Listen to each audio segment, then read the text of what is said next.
السلام علیکم ورحمۃ اللہ وبرکاتہ۔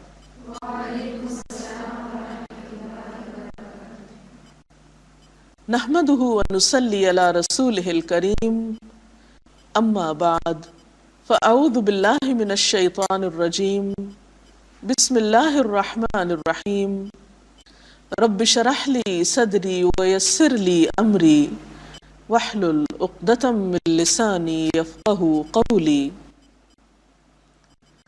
الحمدللہ ہم رمضان المبارک کے آخری عشرے میں داخل ہو چکے ہیں۔ رمضان المبارک جس کے دن گنتی کے دن ہیں، ایام معدودات، نبی اکرم صلی اللہ علیہ وسلم اس آخری عشرے میں عبادت کے لیے اور زیادہ محنت کیا کرتے تھے۔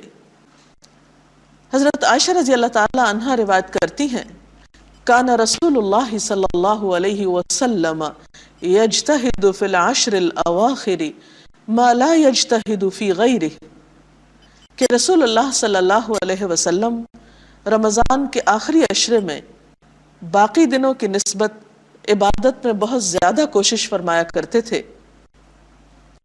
اسی طرح ایک اور روایت میں آتا ہے، کان رسول اللہ صلی اللہ علیہ وسلم اذا دخل العشر شد مئزرہ واحیا لیلہ وایقظ اہلہ، متفق علیہ۔ حضرت عائشہ رضی اللہ تعالی عنہا فرماتی ہیں، جب رمضان کے آخری 10 دن شروع ہوتے تو نبی صلی اللہ علیہ وسلم عبادت کے لیے کمر بستہ ہو جاتے، راتوں کو جاگتے اور اپنے اہل و عیال کو بھی جگاتے۔ تو اس سے کیا پتہ چلتا ہے کہ اس آخری عشرے یا آخری چند راتوں کی عبادت بہت اہم عبادت ہے، جس پر نیند کو قربان کیا جا سکتا ہے اور کرنا چاہیے، کیونکہ معلوم نہیں آئندہ سال یہ دن ہماری زندگی میں آئیں یا نہ آئیں، اس لیے جو موقع ملے اسے غنیمت جانیں۔ اس آخری عشرے کی ایک اور خاص خوبی یہ ہے کہ اس میں لیلۃ القدر پائی جاتی ہے۔ لیلۃ القدر کیا چیز ہے؟ قدر والی رات، عظمت والی رات۔ آپ صلی اللہ علیہ وسلم نے اس کے بارے میں فرمایا کہ من حرمہا فقد حرم الخیر کلہ ولا یحرم خیرہا الا کل محروم، کہ جو شخص اس سے محروم رہا، یعنی لیلۃ القدر کے پانے سے یا اس میں عبادت سے محروم رہا، وہ ہر بھلائی سے محروم رہا۔ آپ نے یہ بھی فرمایا کہ اس کی سعادت سے صرف بد نصیب ہی محروم کیا جاتا ہے۔ کیا ہم ان خوش قسمت لوگوں میں شامل نہ ہونا چاہیں گے جو اس سعادت کو پالیں؟ لیکن اس کو پانے کے لیے کوشش کی ضرورت ہے، محنت کی ضرورت ہے۔ اس رات کے بارے میں قرآن پاک میں آتا ہے، انا انزلناہ فی لیلۃ القدر وما ادراک ما لیلۃ القدر لیلۃ القدر خیر من الف شہر تنزل الملائکۃ والروح فیہا باذن ربہم من کل امر سلام ہی حتی مطلع الفجر۔ بے شک ہم نے اس قرآن کو شب قدر میں نازل کیا ہے، اور تم کیا جانو کہ شب قدر کیا ہے؟ شب قدر 1000 مہینوں سے زیادہ بہتر رات ہے۔ فرشتے اور روح اس میں اپنے رب کے اذن سے ہر حکم لے کر اترتے ہیں۔ یہ رات سراسر سلامتی ہے طلوع فجر تک۔ تو گویا یہ رات 1000 مہینوں سے بہتر رات ہے، لیکن اس کی یہ اہمیت خاص طور پر کس وجہ سے ہے کہ اس میں کلام اللہ نازل کیا گیا، اس میں قرآن پاک انسانیت کی ہدایت کے لیے بھیجا گیا۔ اور اس کی عظمت کے بارے میں اللہ سبحانہ وتعالیٰ فرماتے ہیں، وَمَا أَدْرَاكَ مَا لَيْلَةُ الْقَدْرِ، اور تمہیں کیا معلوم، تمہیں کیا خبر کہ وہ لیلۃ القدر ہے کیا چیز؟ تم تو جانتے ہی نہیں ہو کہ وہ کس قدر اہمیت کی حامل ہے۔ وہ کس قدر خیر و بھلائی کی رات ہے۔ اور پھر خود ہی فرمایا کہ لیلۃ القدر خیر من الف شہر، شب قدر، لیلۃ القدر 1000 مہینوں سے بہتر رات ہے۔ اور آپ جانتے ہیں کہ 1000 مہینے تقریباً 83 سال 4 مہینے بنتے ہیں۔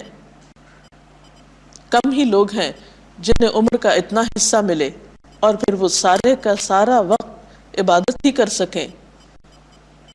لیکن اگر کوئی شخص اس رات کو پا لیتا ہے اور اس کی خیر و برکت کو پا لیتا ہے اور اس رات کا حق ادا کرتا ہے تو گویا اس سے اللہ سبحانہ وتعالیٰ کی طرف سے ایک عظیم نعمت حاصل ہوئی۔ سورۃ الدخان میں بھی اس کے بارے میں آتا ہے۔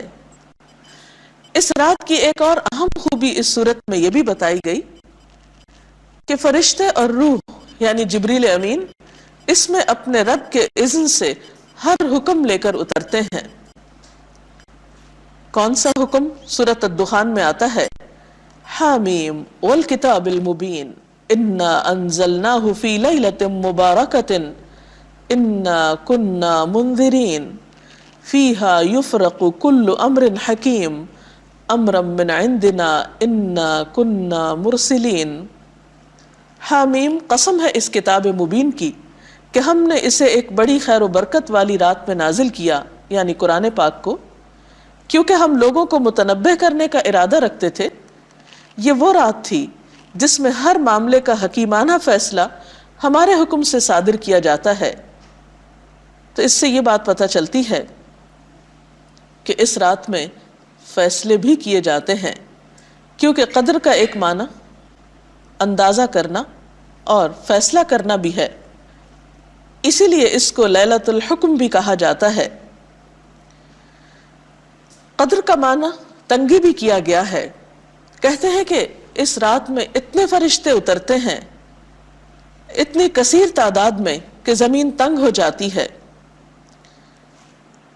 اور قدر کا معنی قدر و قیمت بھی ہے کہ ان ساری صفات کی وجہ سے اللہ تعالیٰ کے ہاں اس رات کی بہت قدر و قیمت ہے، لیکن بندوں میں کم ہی ہیں جو اس کی قدر و قیمت کو پہچانیں اور اس کی سعادت کو پانے کی کوشش کریں اور اس کے لیے محنت کریں۔ اب سوال یہ پیدا ہوتا ہے کہ وہ کون سی رات ہے جس کو ہم لیلۃ القدر سمجھ کر گزاریں اور اس میں عبادت کریں؟ اس کے بارے میں ہمیں احادیث میں کوئی خاص تعین نہیں ملتا، کئی ایک اقوال ملتے ہیں۔ مثلا ایک روایت میں آتا ہے کہ ایک دفعہ آپ صلی اللہ علیہ وسلم باہر تشریف لائے تاکہ شب قدر کی اطلاع دیں، مگر 2 لوگوں کے درمیان جھگڑا ہو رہا تھا جس کی وجہ سے شب قدر کی تعین اٹھا لی گئی، یعنی ان کے جھگڑے کی وجہ سے وہ علم واپس لے لیا گیا۔ آپ صلی اللہ علیہ وسلم کا ارشاد ہے کہ تمہیں نماز، روزہ، صدقہ وغیرہ سب سے افضل چیز بتلاؤں؟ صحابہ کرام نے کہا کہ ضرور بتائیں۔ آپ نے فرمایا آپس کا جوڑ سب سے افضل ہے، اور آپس کا توڑ اور لڑائی دین کو موڑ دینے والی ہے، کہ آپس کے جھگڑے کی وجہ سے اس اہم ترین رات کی تعین کے علم سے ہم محروم ہو گئے۔ آپ صلی اللہ علیہ وسلم نے فرمایا کہ آپس کا لڑائی جھگڑا کیا ہے؟ دین کو موڑنے والا ہے۔ جیسے اس طرح سے سر کے بال ایک دم صاف ہو جاتے ہیں، اسی طرح مسلمانوں کی آپس میں لڑائی جو ہے اس سے دین بھی ایک دم صاف ہو جاتا ہے۔ تو اس سے یہ بات بھی پتہ چلتی ہے کہ ہمیں اس مہینے میں خاص طور پر جو سبق سیکھنا چاہیے وہ باہم اتفاق اور اتحاد کا، کیونکہ روزہ کا سبق یہی ہے، جب تمام مسلمان پورے مہینے تک ہر روز مل کر روزہ رکھ سکتے ہیں تو وہ آپس میں ایک کیوں نہیں ہو سکتے؟ ان کے لڑائی جھگڑے ختم کیوں نہیں ہو سکتے؟ لیکن بات یہ ہے کہ ہم اس کی نیت تو کریں، ارادہ تو کریں۔ جیسا کہ گزشتہ حدیث میں آپ نے دیکھا کہ آپ صلی اللہ علیہ وسلم اس رات کے بارے میں بتانے کے لیے نکلے تھے، لیکن چونکہ 2 لوگ لڑ رہے تھے اس لیے آپ نہیں بتا سکے یا آپ نے نہیں بتایا۔ تو پھر اس کی کچھ علامات اور کچھ نشانیاں آپ نے بتائیں۔ آپ صلی اللہ علیہ وسلم نے فرمایا لیلۃ القدر کو تلاش کرو رمضان کی آخری 10 تاریخوں میں۔ اسی طرح حضرت عائشہ رضی اللہ تعالی عنہا سے روایت ہے کہ آپ صلی اللہ علیہ وسلم نے فرمایا رمضان کے آخری عشرے کی تاک راتوں میں لیلۃ القدر کو تلاش کرو۔ گویا 21ویں رات، 23ویں رات، 25ویں رات، 27ویں رات یا پھر 29ویں رات، ان میں سے ایک رات لیلۃ القدر ہو سکتی ہے۔ اگرچہ لیلۃ القدر کے بارے میں ہم نہیں جانتے کہ واقعی وہ کون سی رات ہے، اور آپ صلی اللہ علیہ وسلم نے ہمیں پن پوائنٹ کر کے نہیں بتایا کہ فلاں تاریخ کی رات۔ احادیث کی روشنی میں اس رات کی بھی اہم عبادت دراصل قیام اللیل ہے، یعنی کھڑے ہو کر لمبی نمازیں پڑھنا، ان میں قرآن پاک کی قرات کرنا۔ اگر کوئی شخص بیمار ہو یا ساری رات نہ جاگ سکتا ہو تو ایسے شخص کو چاہیے کہ وہ کم از کم جماعت سے نماز پڑھ لے، تو اسے بھی انشاءاللہ رات کے جاگنے کا ثواب مل جائے گا۔ حضرت ابو ذر کہتے ہیں کہ نبی صلی اللہ علیہ وسلم نے فرمایا جس نے امام کے واپس ہونے تک امام کے ساتھ قیام کیا، یعنی نماز تراویح با جماعت ادا کی، اس کے لیے ساری رات قیام کا ثواب لکھا جائے گا۔ اسی طرح صحیح مسلم کی روایت میں آتا ہے، حضرت عثمان کہتے ہیں میں نے رسول اللہ صلی اللہ علیہ وسلم کو فرماتے ہوئے سنا جس نے عشاء کی نماز با جماعت ادا کی اس نے گویا نصف رات قیام کیا، اور جس نے نماز عشاء با جماعت ادا کرنے کے بعد صبح کی نماز بھی با جماعت ادا کی اس نے گویا ساری رات قیام کیا۔ اسی طرح قیام اللیل کے علاوہ آپ ان راتوں میں مسنون دعا بھی پڑھ سکتے ہیں۔ نبی صلی اللہ علیہ وسلم نے حضرت عائشہ رضی اللہ تعالی عنہا کو یہ دعا سکھائی جب انہوں نے پوچھا کہ اللہ کے رسول صلی اللہ علیہ وسلم اگر میں شب قدر پالوں تو کون سی دعا پڑھوں؟ تو آپ نے فرمایا کہو اللہم انک عفو تحب العفو فاعف عنی، یا اللہ تو معاف کرنے والا ہے، معاف کرنا پسند کرتا ہے، لہٰذا مجھے معاف کر دے۔ ان راتوں میں قیام اللیل کے علاوہ یعنی رات کی نماز کے علاوہ دعا اور دیگر اذکار بھی کیے جا سکتے ہیں۔ خاص طور پر ایسی خواتین جو شرعی عذر کی وجہ سے نماز اور تلاوت قرآن کی عبادت سے محروم ہوں، وہ تسبیحات کر سکتی ہیں، ذکر کر سکتی ہیں، استغفار کر سکتی ہیں۔ اسی طرح اگر کچھ وقت ملے اور قرآن پاک پر غور و فکر اور تدبر کا موقع ہو تو وہ بھی ایک بہترین عبادت ہے۔ اللہ تعالیٰ سے دعا ہے کہ وہ ہمیں ان راتوں سے صحیح طور پر فائدہ اٹھانے کی توفیق دے اور لیلۃ القدر ہم سب کو نصیب کرے۔ وآخر دعوانا ان الحمد للہ رب العالمین۔ اس کے ساتھ ہی ہمارے آج کے پروگرام کا وقت ختم ہو رہا ہے، اجازت چاہتے ہیں، اللہ حافظ۔